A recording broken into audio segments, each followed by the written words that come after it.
Hey, what's going on, guys? It is Raj here, and today we are going to be talking about Apple 2020 for the November event. We're going to be talking about what happened at the event. And I'm so sorry that this video is super duper late, guys. I've had school just basically bombarding me with work. So I was finally able to get around to the video, so here we are. And here are some cool things about the event. So anyways, let's talk about the M1 chip, also known as Apple Silicon. This was the first thing Apple introduced at the event, and basically it is a 5nm chip, just like in all of the iPhone 12, so just like the A14 Bionic. It has machine learning accelerators. It has a 16-core neural engine with 11 trillion operations per second, which is just ridiculous. It has Thunderbolt and USB-C 4, not USB-C 4, it has USB 4 support, or it has the controller for it, so it essentially has support for it.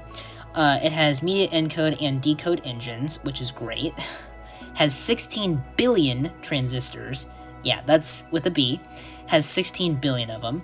Has an advanced image signal processor, so basically, you're gonna look good during your FaceTime calls, as well as, maybe say if you decide to, snap a few selfies or something like that, whatever you may do. It also has the Secure Enclave, which is great, has a unified memory architecture, and industry-leading performance per watt.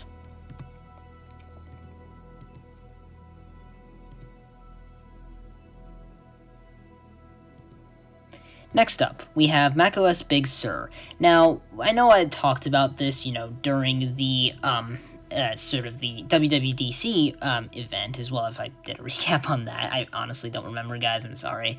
But it's been a while.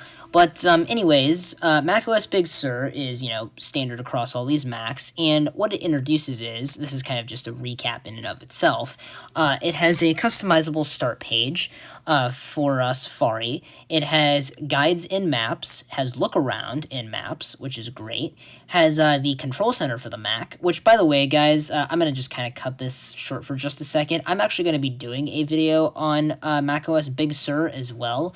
I'm not too sure when that's going to be, but expect that, sometime in the near future, guys.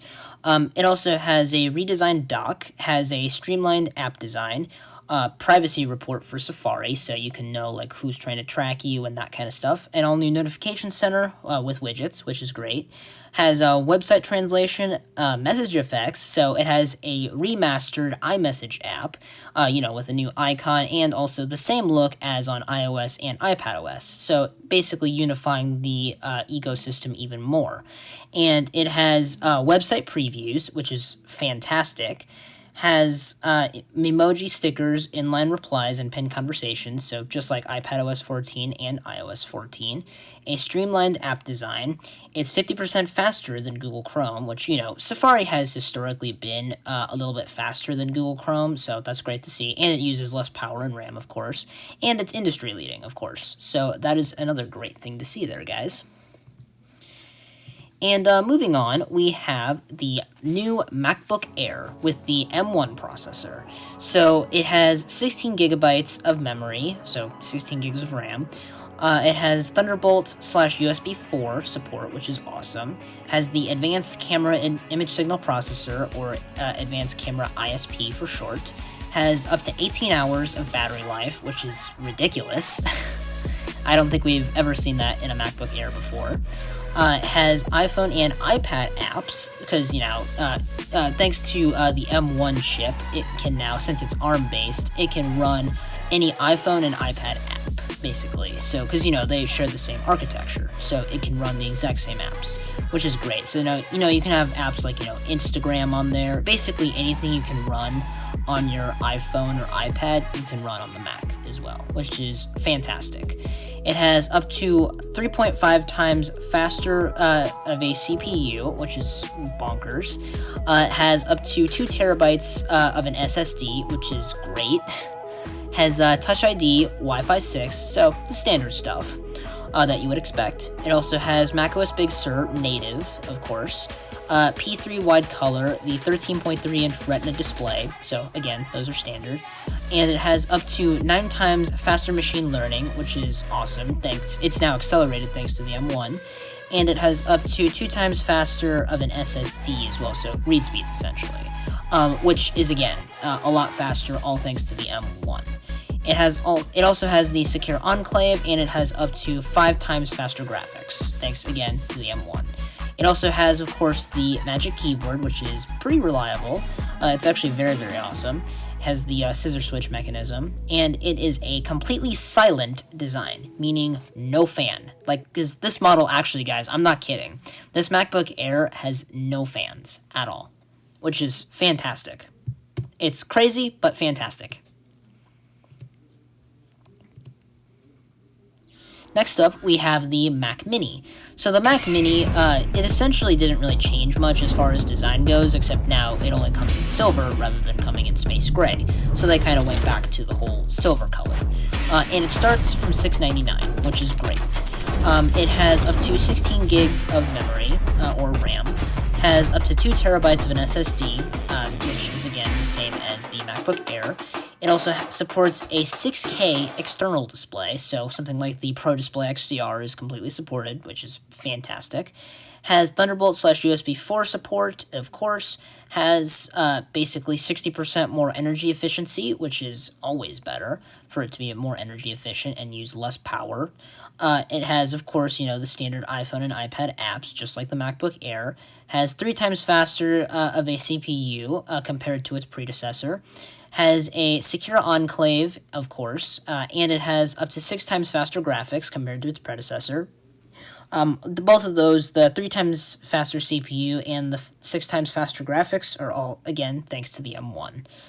It also has a cool and quiet operation, so basically it only has a single fan, of course, and it's quiet, as Apple claims, which is fantastic. It has up to 15 times faster machine learning, which is incredible. And it has an ultra-compact design, because you can obviously see there that the desktop is pretty thin, which is quite great, actually. It's about, I'd say, the thickness of about 2 MacBook Pros, which, is quite thin. It also has, of course, an HDMI port. It has support for Wi-Fi 6 and Gigabit Ethernet.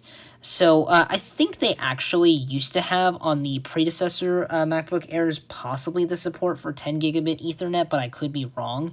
But now, at least, it is Gigabit Ethernet, which is still quite fantastic, actually. And, of course, it also, almost forgot to mention, it also runs macOS Big Sur, of course. And finally, we have the new MacBook Pro. So this machine, of course, has up to 16 gigs of memory or RAM, has up to 2 terabytes of an SSD, of course. It also has Thunderbolt/USB-C 4 support, of course. It has Touch ID support, of course. It also has Wi-Fi 6, which, is standard. It has the advanced camera ISP, or image signal processor, just like the MacBook Air. It also has up to an incredible 20 hours of battery life. I don't think we have ever seen that in a MacBook Pro before, which is fantastic. I mean, that's absolutely crazy. It also has iPhone and iPad apps natively supported, which is fantastic because, it's the same ARM architecture. It's using the same chip, the same M1 chip. It also has 2.8 times faster of a CPU compared to its predecessor, which is great. It also has up to 5 times faster graphics performance compared to its predecessor, which, again, is awesome, and it's all enabled by the M1 processor, or, M1 chip, rather, because the M1 combines everything from the RAM to the processor and, the CPU and the GPU. So it combines all of that into one chip. It has P3 wide color, of course. It has the 13.3-inch Retina display, of course. It has up to 11 times faster machine learning, which is awesome. And it has an active cooling system, essentially meaning that it has a single fan. So there is no dual fans in this model. It only has one fan. It has, of course, the Magic Keyboard plus the redesigned touch bar. Mine has a bit of a different touch bar, so, because, it's from 2018. So it has a slightly shrunken down touch bar, which is, redesigned. It also has studio quality mics, also comparing it to, something like the iPad Pro from 2020 that I'm recording this on. So it has those same studio quality mics, and also, the ones from the 16-inch MacBook Pro, which is great. And of course, it also runs macOS Big Sur.